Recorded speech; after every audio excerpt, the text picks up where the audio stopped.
Welcome to Mrs. Munson's Story Time. Today our story is 4 Seasons Make a Year by Anne Rockwell, illustrated by Megan Halsey.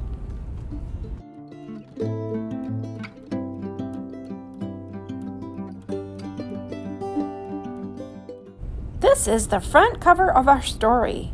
If you look closely at the illustrations, what do you predict the story is all about?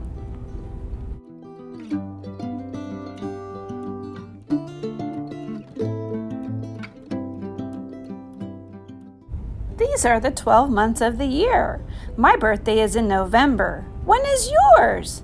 When does your school year begin? When does it end?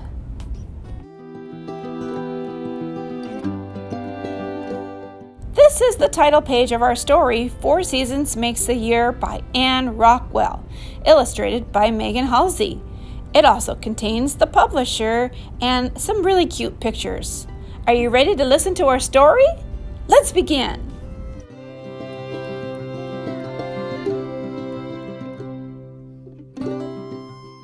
A year has 4 seasons: spring, summer, fall, and winter. March 21st is the first day of spring.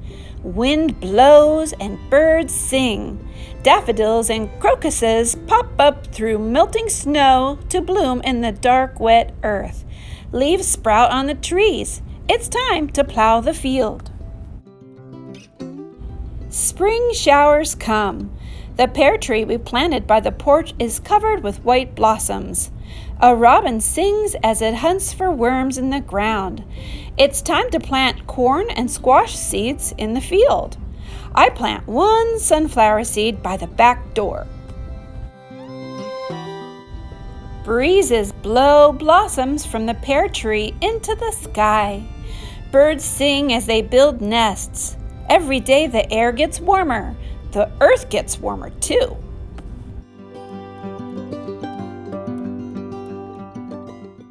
June 21st is the first day of summer. Green sprouts spring up in the field. My sunflower seed sprouts green leaves too. Soon all the trees are covered with leaves. Roses bloom, bees buzz, and butterflies flutter among the flowers. The pear tree's empty blossoms turn to tiny green pears.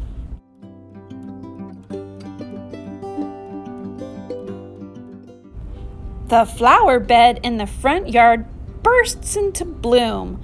Zinnias, sweet peas, lilies, cosmos, and black-eyed Susans. The fields have stalks of corn, along with the vines of green pumpkins and squash. On hot summer days, I swim in the pool down the road.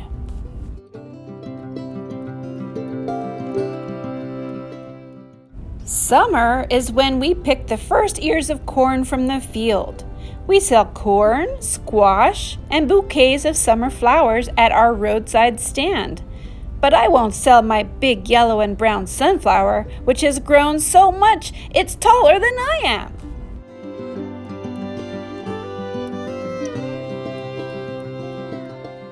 September 21st is the first day of fall. Our pumpkins turn from green to orange, and I ride to school on a big yellow bus. My sunflower droops its huge blossom, heavy with seeds.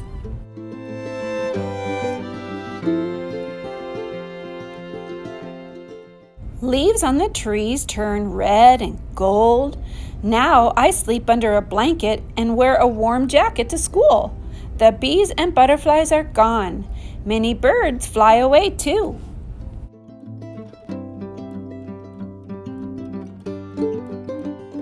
We pick the big orange pumpkins that grow in the field.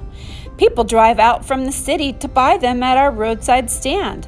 Cold wind makes bright-colored leaves dance through the air.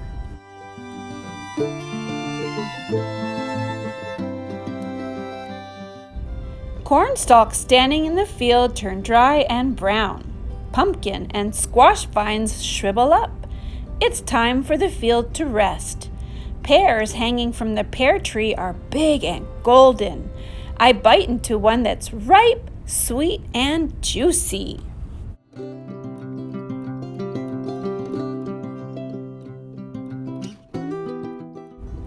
now, the sky is gray and cold. All the trees but the evergreens have bare branches.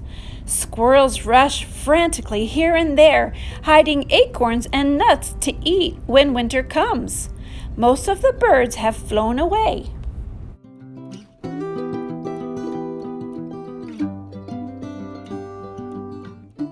On December 21st, the first day of winter comes. That very night, snow starts to fall. We sit by the fire Papa built. We watch flames leap and glow and listen to logs crackle. Outside, the snowflakes fall thicker and faster. They are still twirling white in the black night when it's time for me to go to bed.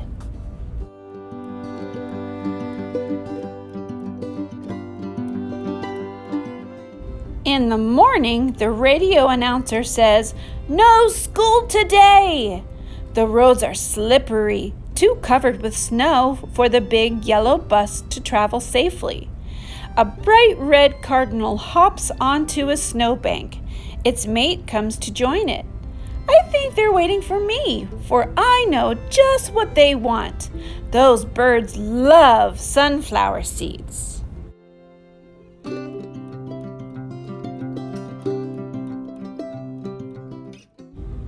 The big dried-up sunflower I planted and grew and saved is lying in a basket in the mudroom. I put on my snowsuit, scarf, and mittens and boots and go outside in our cold white yard.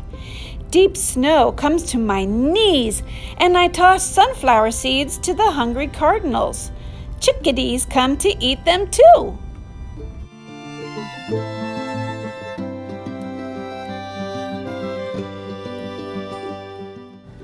Under the blanket of snow, everything that grows in the earth is having a long winter rest. But I'm not. I'm building a bright white snowman. As I build, birds peck. Soon, all the sunflower seeds are gone. When spring comes again, I'd better plant 2 sunflower seeds by our back door.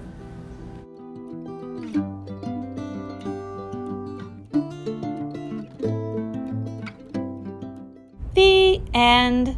The author wrote a special note just for you. She says, "I live in the northeastern United States where this story takes place. Here, the changes in seasons are very definite and very exciting. Farther south, like where I grew up in the Sonoran Desert of Arizona, the changes are more subtle but still noticeable.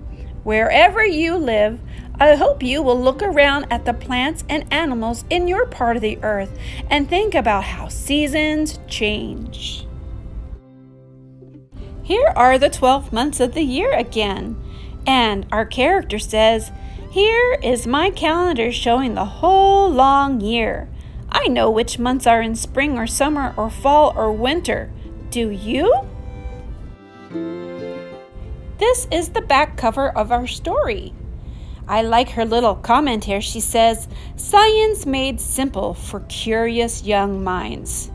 Are you curious? I hope so. I hope you liked this story. It's one of my very favorites. Thanks for listening, and we'll see you again real soon. Bye!